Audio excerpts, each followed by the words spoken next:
things that might. So what makes Generation SOS so different and unique is that teens and young adults are there to help other teens and adults. Because younger people tend to listen to people more their age, rather than their own parents. So this organization gives young people an opportunity to talk to other people their age around it, and be more open about it. So to give you guys an idea of the scale of the problem, these are some facts. Half of all adolescents will face a serious mental health issue at some point, and that can often lead to substance misuse or addiction. 90% of substance misuse and addiction starts during adolescence. And sadly, many of these struggles begin with doctors prescribing medications like painkillers for sport injuries, or even after wisdom teeth removals. So these facts are important, but Generation SOS believes stories speak louder than statistics. In fact, SOS stands for sharing our stories. So we're gonna show you guys a quick video if we're ready or not ready. So yeah, so how it's gonna go is we're gonna play a video, and I'll introduce Christina, our speaker. She'll give her story, and then we'll do a Q&A with the paper and pens here, and you guys can write it, and it'll be anonymous. We'll just for you state the question if you guys have any.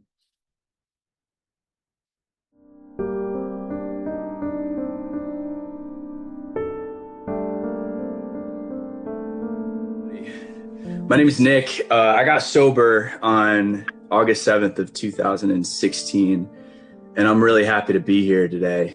So, I'm grateful for this. I'm grateful for the amount of people here. It's awesome. It's really awesome you guys are doing this,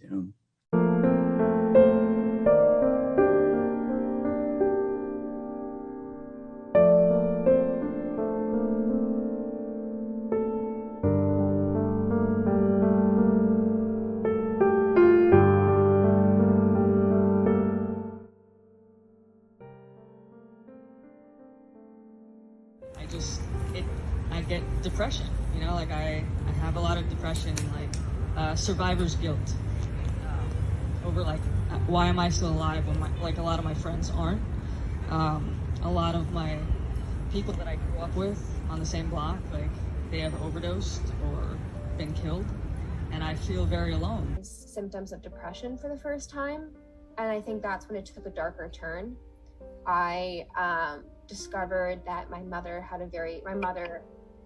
had a lot of surgeries for limbs and joints, and so she had a lot of painkillers in her closet, and I started to experiment with that, and by 13 I had overdosed for the first time, and my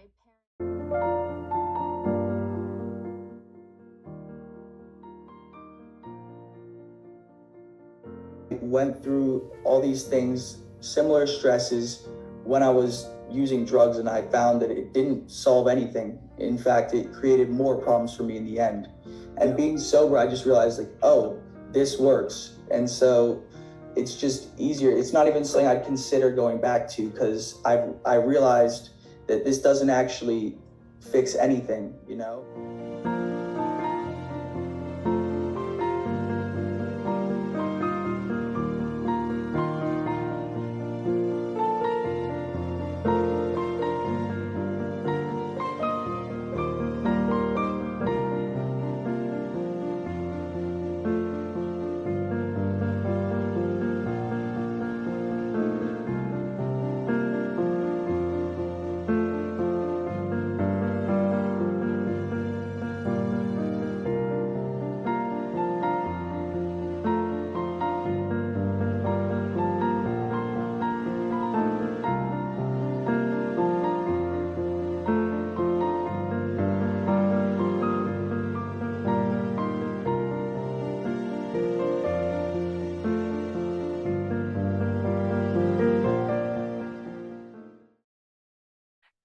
So now I'm gonna introduce Christina. She's gonna give her testimony or story for about 20 minutes.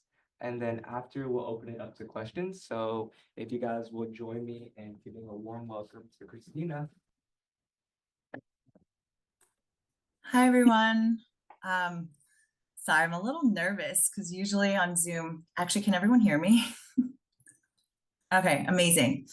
Hi everyone, welcome. I actually I don't know if the video ended or not, but I feel really lucky to have had Robin and Jim ask me to speak today.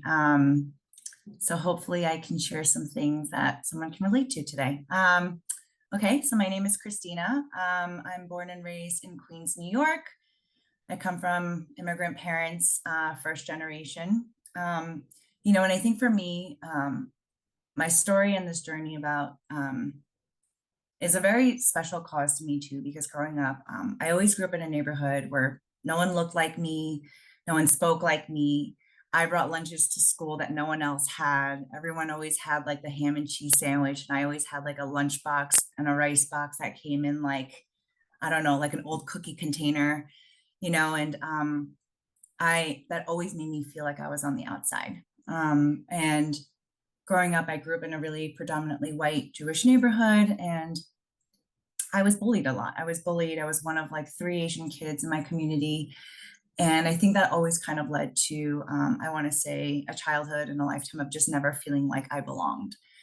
So I think at a very young age, I learned to protect myself. And all I knew, or the tools I had built at the time when I was a kid, was I had a childhood that was built around achievements.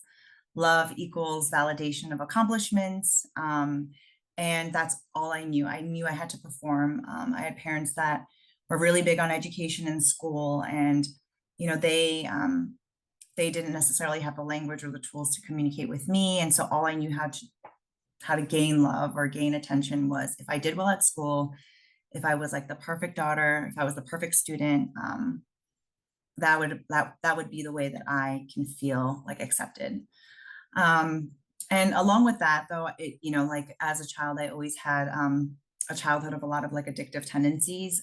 You know, like whenever it came to like any little thing, nothing was ever enough. Like when it came to like eating candy, getting snacks, like I had eating issues. Like at a very young age, I was always like, I was, you know, I didn't have, we didn't have a lot of money growing up. So I would steal from other kids because I wanted like the same things that they did. And, you know, that also like built up a lot of shame around, you know, shame for me. But nothing was ever enough. And I think I pretty much lived most of my adolescent and childhood, kind of always living in that mentality. And I wasn't really, you know, introduced to substances or, you know, alcohol or drugs, pretty much until I was in high school. And, you know, all throughout, again, like throughout my church for me is actually a really big part of my story too. The only connection I ever felt when I was in junior high school and high school was I was part of a youth group. And it was the only place where I was around people that like looked like me, that had the same type of parents as me. And that was kind of my first inclination and first like experience with some sort of community. But as that's going on, you know, church is only on Sundays, right? And sometimes Saturday evenings. But I went to high school and I always wanted to be part of the cool kids, and I always wanted to be part of like what everyone else was doing. And so I was first introduced to alcohol when I was in high school. And, you know, and I didn't really like it. It was my first time. I didn't really like it. It didn't really make me feel good. But the only thing that it did affirm for me was that if I did this thing, people would think that I was cool and people would accept me for who I am. And I felt a little bit comfortable in my own skin. So that pretty much, I graduated high school, I went to college, and that really was when my drinking and my using and my like, my career, I call it my career of like substance abuse and alcohol abuse really started. And it was kind of, it went through all of my 20s, you know, and for me, unmanageability in my life, it looked like I was constantly drinking at work. I was, you know, I was using drugs, I was drinking.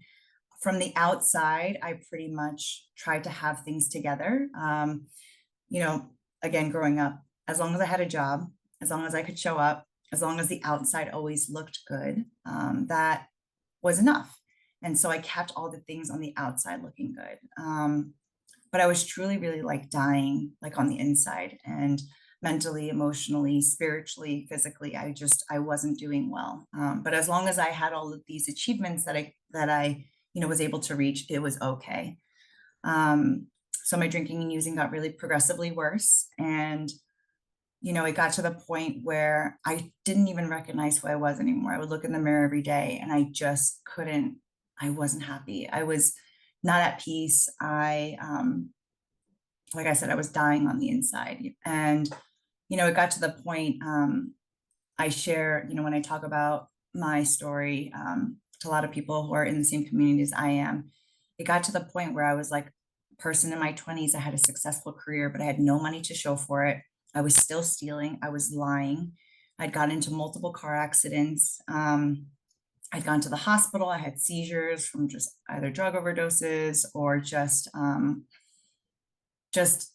allowing something to take over my life pretty much.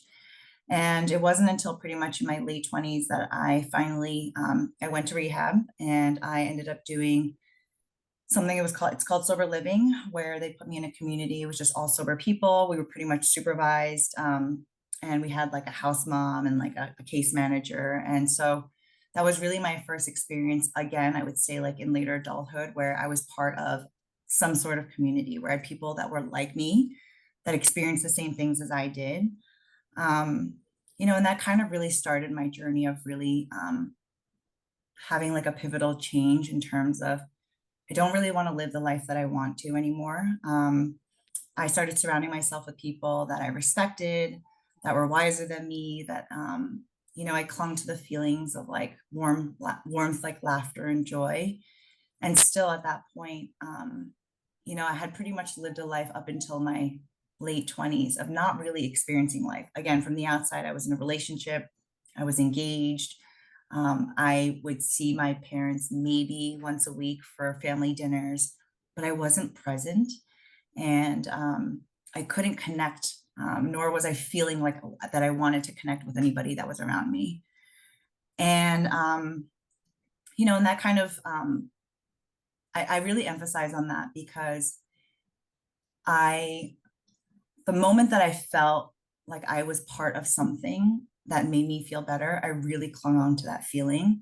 And I didn't really know anything about like recovery, and I didn't know anything about like staying sober. I didn't know anything about like mental health really until I was able to kind of just be sober and get more time.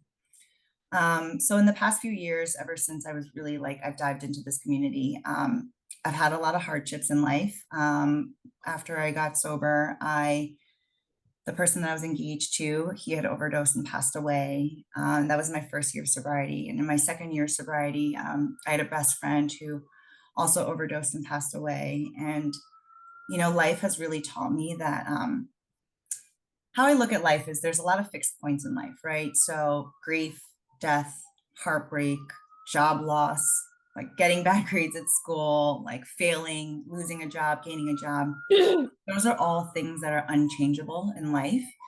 But the only thing that I can control is how I handle life.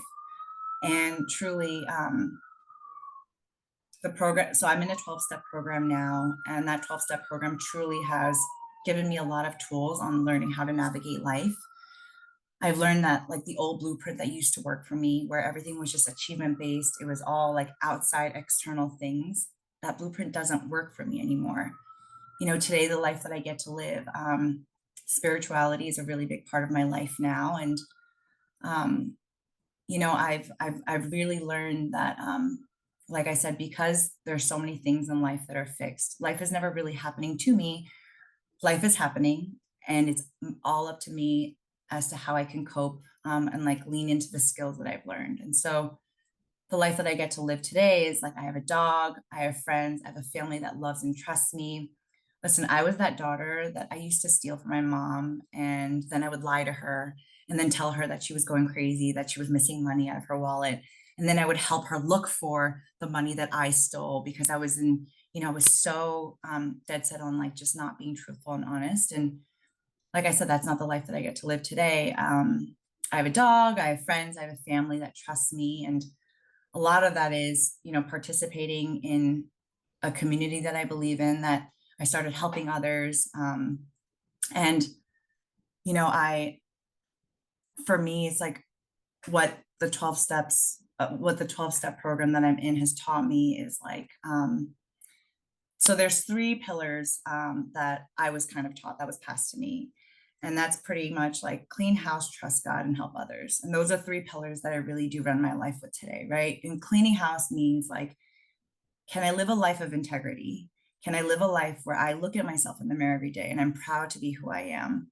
You know, because I wasn't always proud. There was a lot of shame. There was a lot of shame of growing up in a community that didn't look like me. There was a lot of shame in not understanding that like my differences don't define who I am. It actually makes me really, really special. And I really pride myself. Like I never wanted to be like a Chinese American girl, like at all. But today I pride myself on like, I'm special, I'm unique. I can speak a different language. I'm really smart. My parents like made me learn all these like things. Like I had to do like piano, violin, and math, like all these things that they make me different from a lot of other people. It makes me really unique. And those are the things that I really love about myself today. And then the second pillar is trusting God. And so, like I said, spirituality is a big one for me. And sometimes the idea of like prayer and meditation, it's not always, I can't always understand it, but what I rely on is it's something bigger than me. It doesn't have to be me.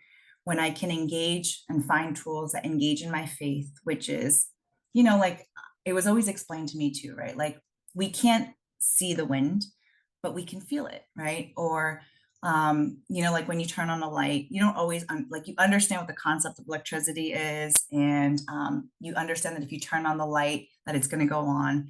And like I had to like have it really dumbed down to me, and that to me is what faith is, right? Like I know when I turn on the light that there's some sort of mechanisms in science that makes the electricity go on. And so for me, a lot of it's trusting God and handing that over and knowing that like I don't have control. No matter how hard and how hard I try to like control my life, it's never going to go the way that I want. I firmly do believe that everything that I've experienced in my life, from when I was a kid until now, there's always been a reason. And I think that I've been like the legacy that I always want to live behind or leave behind is that I was put on this earth for a reason, to share a message, whatever that may be. And I kind of always lean into that. And then the last pillar is just really helping others.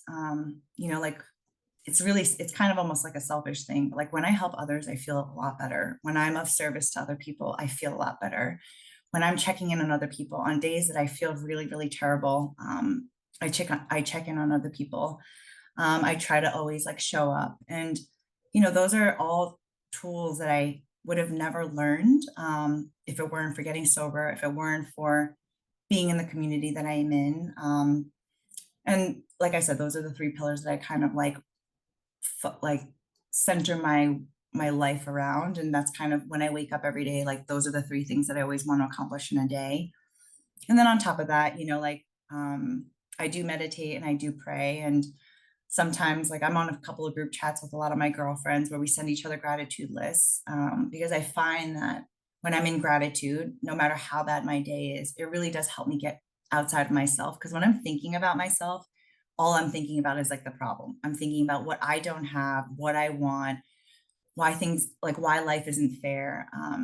But when I can find moments, and I call them like moments of grace, where I can find gratitude, it really, really does help. And I also do seek outside help. You know, I work with a therapist and I do like, we have a weekly check-in, and that's really, really been helpful for me. I've learned to embrace that there really is no shame in asking for help. And, you know, like I said, for me, like I've been in recovery now for 5 years, and my parents still sometimes don't understand it. They don't understand the concept of what it means, like go to a therapist, or we don't really talk about a lot of the problems. Everything's kind of like hush hush, or we just, you know, now that I'm better, I don't have to actively work on these things. And sometimes that's very isolating, and it leads to like a mentality of a lot of shame. But for me, being vocal in the things that bother me, it like helps me because it alleviates all of the stress and burden that I have on myself. But it allows my friends to show up for me, because when I'm telling them like I'm having a bad day, then they get to help me, and then in turn they open up to me, and then I can do the same thing, you know. Yeah, like I've learned that like life is really just too short, and life gets messy and we're allowed to make mistakes and we're allowed to be messy. And I just have to always be open, honest, and willing to ask for help, but also willing to be able to extend that hand. Fear kept me really isolated for a really long time, but when I stay in like the middle of like community and friendship and I just always like, I always like my mantra really is like, stay where it's warm. I stay around the people that make me feel good. I stay around the people that I can look up to. I stay around like the guidance that when I hear their advice, like it really sounds like logical and sound advice. And that's kind of always led me like on the right path. And yeah, in general, like recovery and there's just, I think we live in a day and age now where there's like so much social media, even though I know TikTok is banned as of today, but there's so much social media. There's so much like from the outside, we're like so externally connected. But I've also felt like working with a lot of people and talking to a lot of people, we've also never felt so much more alone. The things that I see online, it's like, I want to be a part of that. I want to do that. But I also realize like I can make a choice to do that. I can make the choice to like pick up the phone and call my friend, to like do things with them. And it really just gets me outside of myself. And so this journey that I've been on really just has been one of like spiritual transformation. And I've had so many moments of just like divine timing where, I could have died. There's so many situations where I was in car accidents and I totaled the car. I was found on the side of the street and like a stranger helped me and they called 911. And that's not just all luck. I truly believe a lot of that is like God and faith. And so that's worked, like I said, in such a big way in my life. And everything that I've been through has kind of led me to be exactly where I needed to be and where I am today. Yeah. And so just other tools that have always helped me in terms of like engaging in a day to day, because life gets really tough. I wake up sometimes and it's really hard. It's hard to wake up. It's hard to, I'm sure you're not experiencing this down there, but like in New York, it's really, really cold. I wake up, it's really dark. It's really cold. I don't want to leave my house. But, like I remind myself that like I've gone through so much and I get to live I get to live the life that I have today. And being in recovery and being around a lot of people and what we just shared earlier is that there's so much like substance misuse and addiction that happens. There's a lot of that right now just in general. And so not everyone gets to make it. I've had a lot of friends that have passed away in the past couple of years. And sometimes it's the ones that like, I never knew were like going through anything hard, from the outside, they always seem to be smiling, but they were the ones that were like in the most pain on the inside. And so I've really learned to just kind of always just make sure I'm checking up on all those people. So every day, like when I'm having a day, I can remind myself to be in gratitude. I will pause, take my time. I remind myself, no is always a full sentence. If I don't want to do something, if something makes me feel uncomfortable, if it doesn't feel good, if it doesn't feel warm, I don't have to do it. When I find myself, even in social settings, like I work in fashion and in my industry, especially in New York, it's very fast paced and it's very like glamorous on the outside, but there's a lot of like substance use and there's a lot of people, it's just long hours, staying up. It's really toxic work environments. But I remind myself, like, I don't ever have to stay. If I feel uncomfortable, I have the power to leave. And if I'm surrounded by people who are going to judge me for doing that, then they really weren't my friends or aren't people that care about me, because truly, like for the friends that are in my life and the people that I'm surrounded by, like, I just really want what's best for them and I want them to be happy. And I really do feel like I wasn't put on this earth to live like a miserable life. I was not put on this earth to live an easy life, but I was put on this earth to live a life of like peace and joy. And what are the things that I can do to like pursue that life of peace and joy, right? And so, Generation S.O.S is just such a special and close cause to me. The work that we do is it really is about outreach. And I think one of the messages that I have consistently kind of emphasized and that I really love that spoke to me is just like, we're never alone and we never have to do it alone. And even in moments where I feel like nobody understands exactly what I'm going through, there is always someone that does. You just never know, and you have to be willing and open to ask. And even in moments where I find myself like listening to someone speak and I'm like, they don't look like me, they don't sound like me, I always listen for the similarities. Like, are the feelings that this person is saying, are they feelings that I can relate to? So yeah, I mean, I'm just, like I said, I'm really grateful. I'm really grateful for this organization. And just remember, like, we don't have to do it alone. And just when you look to the people to the right and to the left of you, like, you never really know what's going on. And so I think it's always important that we like check up on our peers and our friends. And I think I'm just really lucky and blessed to get to live the life that I do. So yeah, thank you. So we'll start now. If you guys have any more, you can just write it, but again, it is anonymous, so you don't have to write your name or anything like that.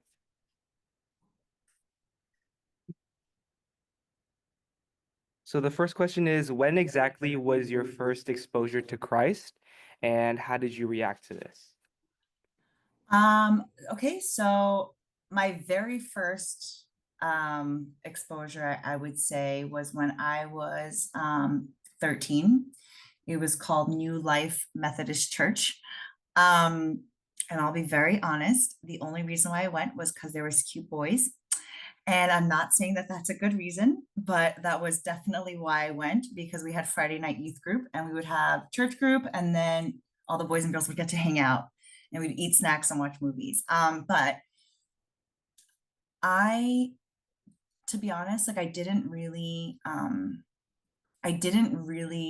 understand so much the impact of what faith or religion was at the time. But I will say, what I did feel drawn to was truly just like the friendships that I was making. And so sometimes I think, again, I'll keep this to my experience, the teachings of like God and Jesus and, like church, sometimes I like was so stubborn and adamant about not wanting to relate or listen. But I did know, like, did it want me to be like, it made me want to be a good person. It made me not really want to like lie. It made me want to be honest. And it was a place where I could be friends and feel like welcome and accepted. And so I didn't really associate like Jesus equals this, but I will say that it really gave me exposure to, when I'm around these people, I feel really good and I feel safe. And so I guess what I would say is like, it didn't shock me. It's not something that I was able to grasp and understand right away, but I really focused on what are the feelings that being around people who are like me and believe in something that I can believe in, what does that make me feel? And I think if that's something that you're struggling with or thinking about a lot, is just focus on those feelings. Always focus on the similarities and the good feelings that it brings. And then I think everybody will have, for me, like, I had a spiritual experience or an awakening that was very unique to me. And now, if you had told me like my 13-year-old self that I would be someone that was so big on religion and spirituality, I would have kind of laughed and been like, that's not me. But that's, yeah, I don't know if I answered your question well enough, but that's kind of what my experience has been. The next one is, what's the most challenging recent experience that you had with the person who was going through an addiction, and what did you do to help them? The most recent challenging experience, I would say, is I lost my best friend in recovery, and I know it sounds almost like a sad story. He was truly like a brother to me, constantly relapsing, and would get a little bit of sober time and then end up using again, drinking and using drugs. And even though he ended up passing away, what I do know that helped was constantly reaching out, checking up on them. And that goes for a lot of people that like I'm friends with in this community. When you see someone, it doesn't even have to be like they're outwardly having a bad day, but the people that I really value and trust, like, I always make sure to like send them a text, call them when I'm like walking away from a meeting or like after work, I'll meet them for a coffee. I think just staying connected and constantly checking up on people that you're worried about. Generally, if you have a feeling that you know that they're going through something, they probably are. And not everyone's really good at expressing. Like, I think for me, I was really, really good at hiding it, and I would like push it down deep down inside. And so being checked up on and also checking up on other people, I think has been like a really, really useful tool for me. So yeah. So the next one we have says, what if the people you look up to use substances? How do you keep away from temptation when it's all around your environment? And can you use substances / alcohol in moderation? Okay, so the first part, can you actually read the first part of the question again? I'm sorry. Sorry. Yeah, so the first question is, what if people you look up to use substances? The second question is, how do you keep away from temptation when it's all around your environment? And the last question is, can you use substances and alcohol in moderation? Okay, so for the last part of the question, I personally cannot use substances and drink alcohol in moderation. For me, I have a very addictive personality. For me, one is never enough. Two is never enough. Multiple cases of beer and a lot of like drugs later is still never enough. I think that there are people that can. And in order to know if it's something that you can manage, you have to really ask yourself, like, how unmanageable does your life get? You know, like, I think especially when I was younger, like, I had a lot of friends that drink, and I don't think that everyone that drinks has necessarily an alcohol or drug problem. But when you find yourself getting to the point where all you're thinking about is drinking and all you're thinking about is using and that's all you're thinking about and your life centers around that, I think that is kind of like a little bit of a flag in your mind of like, I should probably look at this, or maybe this is something that I can manage. And in terms of just first part of the question, in terms of just people that I look up to if they drink and use, I think that there are a lot of people that live a life where they drink and use safely. I don't necessarily see them as bad or that they're a bad influence. I think if you ask yourself, like, the people that you look up to, like, what is it that you look up to them about? Are they people that are trusted servants in your community, or are they like teachers or counselors, or are they like friends? Like, they could be like older siblings, or if there's a lot of value that they add to my life, I don't necessarily write them off just because they partake in alcohol or drugs. But again, I will ask myself, like, if it's something that you find to be a temptation and it's something that you find is an obstacle in terms of like your relationship with them, then that's something to look at.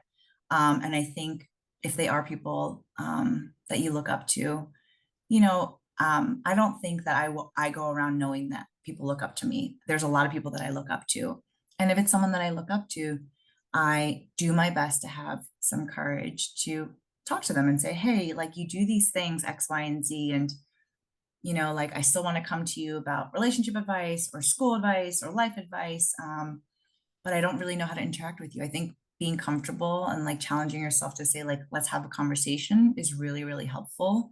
Because at the end of the day, we're just humans, right? We're not perfect. We're definitely not perfect. And so I think always having courage and being willing to have a conversation, and also say, like, kind of trusting that these people who you do look up to will hold space for you in terms of being willing to have a conversation with you. So that's what I would suggest. And then the second part, 2A of your question, just temptation. I think, again, I have to ask myself, when I find myself in an environment that has a lot of temptation, I have to ask myself, why do I want to be there? And why am I there? I don't have to stay. So let's just say it's at a party with a lot of your friends and everyone's drinking and using. I don't have to stay the whole time. I can go in, say hi to the host, just say hi to my friends, not stay. And what I have found to be useful is sometimes the temptation for me is, it's not really temptation that I want to drink, but it's more temptation of, I don't want to feel left out.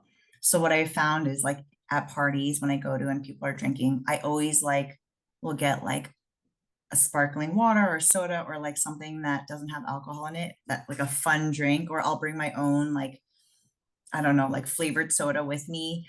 And I still get to like partake in the fun and like hang out with my friends and be around them, but not have to actually drink to have a good time.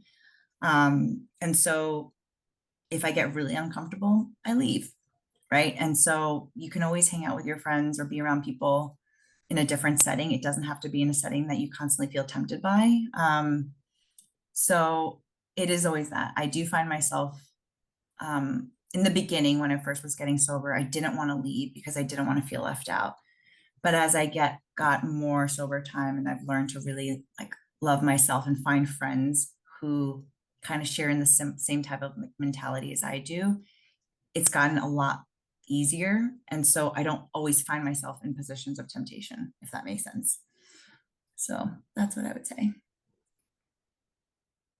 So the next question is, how can Christian communities help replace unhealthy habits with healthy Christ-centered ones?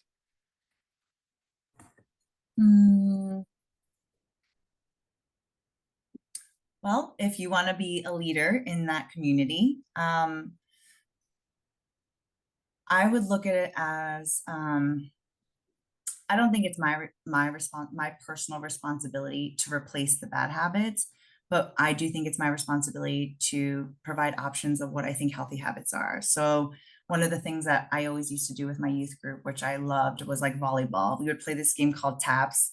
So literally every day in the church parking lot, like every time we would get like fellowship, we would play volleyball. And so we would organize like events around that. And I think ultimately, personal opinion is that people just want to be part of something. And so if I have volleyball games that I set up, or I invite people over to my place for movies, or I see if the church can like let us use like, I don't know, the basement for movie nights, like throwing events where I know people can enjoy that and not in a setting that's not I guess like temptation based, has been more helpful. And so if I continue to advocate on what are the things that I can contribute as part of a solution instead of trying to fix the problem, that's always kind of been my mindset.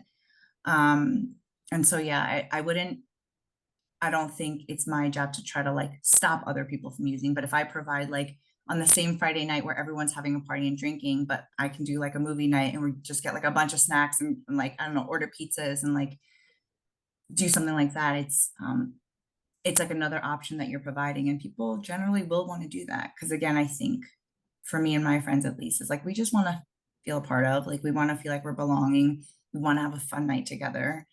And sometimes it just happens to be when like substances or like alcohol or other like temptation things are involved, people feel like that's their only option. But I think if you give people the choice of like a healthier option, people generally will pick that, in my opinion.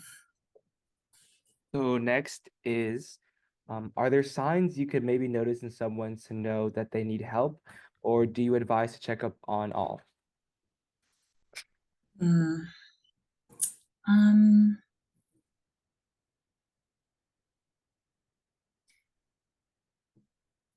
I think that, by the way, these are really great questions. You're getting me thinking.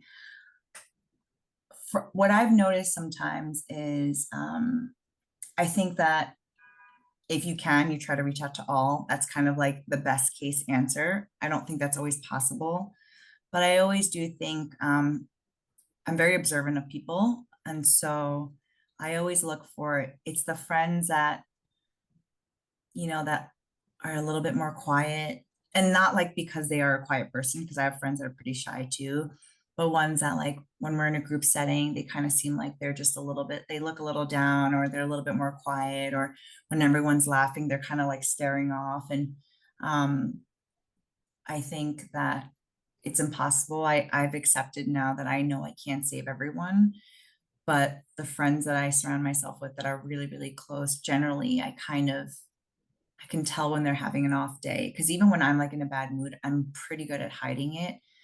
But if you know that things are going on in their family or home, or like if you know that for some reason like there was a school deadline or like a work deadline or some big event is happening in their lives, I think that's always like a very clear cut indication of like, hey, you can reach out. Hey, I heard that like you didn't get into the school, or hey, I heard that like, that like test or class or whatever was really hard, or I heard that like something's going on with your family or parents. Like that's always like an easy one, but generally I would say is just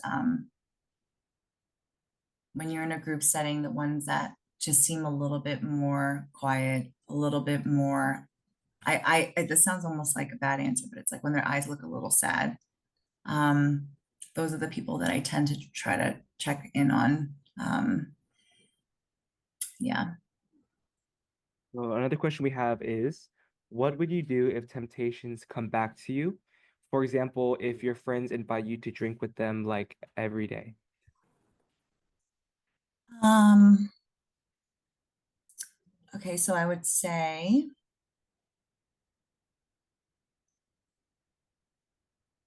it's so hard because if I was going back to like when I was younger, I would always just go. And then I would almost just kind of like try to push through and like try to push the temptation down to not participate. Um, but I would first ask myself, like, do I really want to go? Do I really want to go? And do I really need to be there? And are there other friends that I can reach out to that I can hang out with that I know won't drink? Um, and if I find myself like constantly being asked by the same people, then also asking these same people like, hey, do you mind if we do something that doesn't involve alcohol, and seeing what they say, right? Like I think especially when I was younger, like I almost would put myself in so many bad situations just because I didn't want to be left out. And for me, a lot of it goes back to that. Like I just want to have friends that like me and love me. But a lot of like what I've learned in the past few years is if you don't want to participate, that doesn't make you unlovable. If you don't want to go and hang out with these friends, it doesn't make you a bad friend. And you don't always have to. And if those are friends that are constantly pressuring you, or that's all they want to do, then part of you has to ask, like, what's your friendship based on? Like, why is it that every single time we hang out, we have to always drink, right? Um, and it's a lot easier said than done. I think when you're in that setting every day, it's like you don't want to be the person that's like that tries to like go against the grain. You kind of just want to like say yes and be a part of. But that's what I would ask myself is like, are there other people I can reach out to? Is there anyone else that I can talk to about this? And I hate to say it in a way, it's like, I never wanted to get like adults involved. I didn't want to like tell the people because you don't want to be that friend that's like, I don't know, like telling the authoritative figures that like this is happening. But I think ask yourself, like, um, God created us, I think, to be loved. And I think God created us to be, we're really, really special people. I think everyone that's sitting here is really special and really worthy. And needing to drink or use, or that's not what gives me like worth at all. And if I have to constantly participate in that, then maybe these people aren't my friends. And I look at it as, is this an opportunity for me to find new people that I can connect with? Um, I know that's kind of like a hard answer to swallow because no one really wants to walk away from their group of friends, but I do think it's something that I wish someone had said to me, is that you don't have to do all these things just to feel like you belong. And life sometimes is really, really short. So find the people that like bring you warmth and make you feel good, and not like make you feel like you need to like participate in something that's like temptation or not good. So yeah. So we do have one that came through the chat, and it says, how do you help someone if they're in denial or resistant, but clearly have a problem? Um,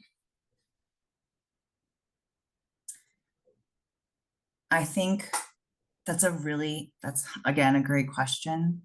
Um, again, I'll say from my personal experience, it's really hard to help someone who's in denial. And I don't think that it's my job to try to fix them. So I think the best that I can do, or what I've done in the past, is I definitely pray for them. But I also, because I have to remember, right? Like God puts us all on a path to have a journey, to experience. Like I had to learn things. I had a lot of people that tried to come up to me to tell me that I had a problem. I was not willing to listen, and I could not listen, and I didn't want to listen. And there was nothing that they could have said or done to get me out of that. But the one thing that I did always remember is that they kept reaching out to check up on me and just telling me, I'm here for you when you're ready. And I think that is the best way to like be able to help someone, because you can't.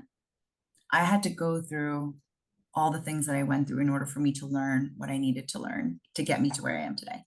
So I would just say, just continue to show up, continue to check up on them. Hey, how are you? Like, how are things? Like, and if they're telling you, oh my God, things are like, they're so bad and life has gotten so, whatever it is. And it's like, okay, I'm here if you ever need me. And just providing that, because people will remember that. And when I was brought to my knees in like despair and pain, like emotional, physical, mental, spiritual, I didn't want to hear you're the problem and you have a problem. All I wanted to hear was like, hey, I'm here if you ever need help. And I think that is always the message that resonates. So reminding myself again, like, we can't always, like, we, like human beings, like aren't the people that can, I think, save other people. But just providing and like surrounding our friends, like with the message of like, I'm here to help if you need help. And like being there, like being the person that they can tap to like guide them to the right help, right? Is always the message that comes across. So yeah. Awesome. So in respect of time, first of all, you said that we're having good questions. I want to say thank you for the great answers as well. So this next question, I think you actually just kind of answered it. It was, number one is they admire your courage, which is great to share. But it was, how did you get to the point in your life where you knew you needed help? And I think that you just answered that with having to hit rock bottom first. So if you want to elaborate a little bit more on that real quick, and then after that, we have one more two-part question. Okay. I mean, for me, it really was hitting rock bottom. I've been trying to keep it super PG, but at the end of the day, like for me, I was drinking so alcoholically, I was using drugs intravenously, like, it's not I don't want to say it's a joke, but like I talk about this in a lot of like the 12-step meeting, like the 12-step program that I'm in, but like no one casually just like uses heroin, or no one casually does like some cocaine, right? Like that's what I was. I wasn't just a casual user. It wasn't even like at a party. It was every day, multiple times a day. All I thought about was that. And it got to the point where I had no money and I was stealing. And, again, like, it's almost like I was so I would like when I hear about it now, when I tell about it, I'm like, it's like, how can you not realize that you hit rock bottom, right? Like, who does that? Like normal people don't steal, lie, like use like drugs and alcohol, like obsessively. But emotionally, like I woke up every day and I didn't even care if I lived or died. I woke up every day just feeling so empty and dead on the inside. And even in those moments, it's like, it had to have been like an absolute rock bottom in all, like I said, in like emotionally, physically, spiritually, like for me to really realize like that I had this, like that I had a problem. And it took hearing a lot of people come up to me and tell me like, hey, I think you really have a problem. Like, but, and this is kind of, I think, where faith comes in, right? Like God's grace. When we talk about God's grace, like what is like the grace period, right? Like when you think about a credit card, well, if you ever have to pay a credit card bill, but like the grace period is like the period that credit card companies give you, right? Where it's like, you don't have to pay that bill right away. And it's like a free period that's given to you. And for me, a lot of it was at the right time and having like God's grace and timing and absolute emotional rock bottom all come together at the right time for me to realize like I cannot go on living like this anymore. It just, I didn't want to wake up every morning anymore, you know? And when you feel like that, if you've ever felt like that, or even have an inkling of feeling like that, hopefully this is like a little bit of like maybe I'm planting a seed today, but like, that's not a normal feeling. And if you've ever felt like that, like, don't ever be afraid to like ask for help or even say something and go to like someone that you really trust and say like, this is what I'm going through. But yeah. All right, so now we're gonna switch gears a little bit and Okay. want to hear about how did your mom and dad feel whenever they found out about it? And how are they coping with it now through your 12-step process? And what does that relationship look like now? Okay. I will say I was terrified to tell my parents. Again, I have like two Chinese immigrant parents who came over during the Cultural Revolution, doesn't understand anything. Like they barely drink, like they drink like maybe like a little bit of red wine on holidays or Chinese New Year. Like that's it. They didn't understand the concept. And I was so fearful. But what I said to them at the time was like, I'm addicted to drugs and alcohol and I need help. And I will say that the fear that I built up around what I think that they were going to react was nowhere near what actually happened.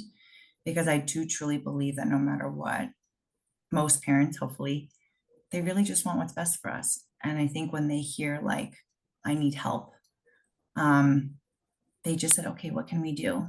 And that's kind of how they reacted. And I was so terrified. I was so terrified. I was like, they're going to be ashamed. They're going to like not love me anymore. But that's not the case. Like they truly, even the way that they parented, it's the like I have to remind myself sometimes too with immigrant families and parents, like they're doing the best that they can too. And that was a really hard pill for me to swallow.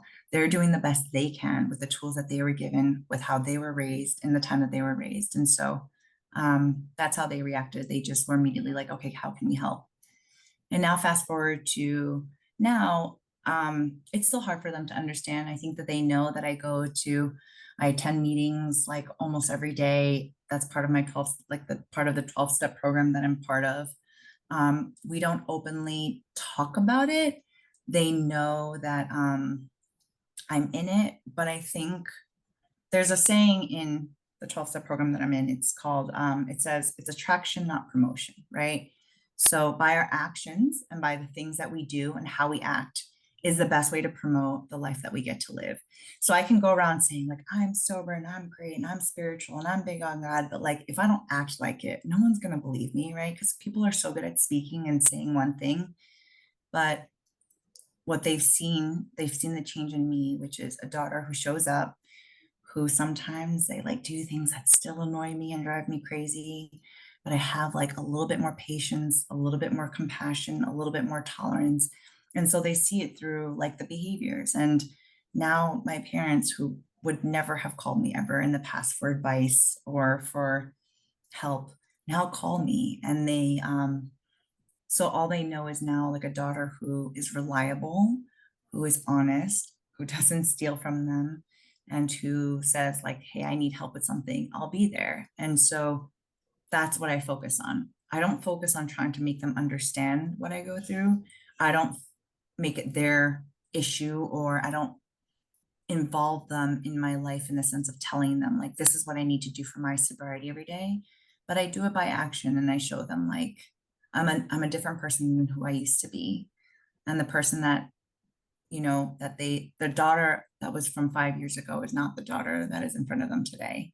And in that way, it's really like, you know, it's just, we have a different relationship now. I've accepted them for who they are. I've accepted that, you know, like I've always envisioned, like, I don't know, I grew up watching a lot of like American TV where it's like the mom and dad and picket fence and like, you know, and the really cute dog. That's like not my reality. But I accept that like they love me the best that they can. And this is and that's that they're doing the best that they can. And then this is the best way that I know how to show up as a daughter. So yeah. Fantastic answer. Thank you for that. Any other questions? All right, I think we've exhausted all. It's just checking the chat. Looks like that was the question as well. So, fantastic job today. Thank you for sharing with us. Sorry about the technical difficulties in the beginning. Not at all. Fantastic and very informative. So we're really appreciative for that. So Thank you so much. with that, I want everybody. Thank you, everyone, for taking the time. I'm sure you guys had a lot more fun things to do. Awesome. Appreciate that. All right. Bye, everyone. Have a great Sunday.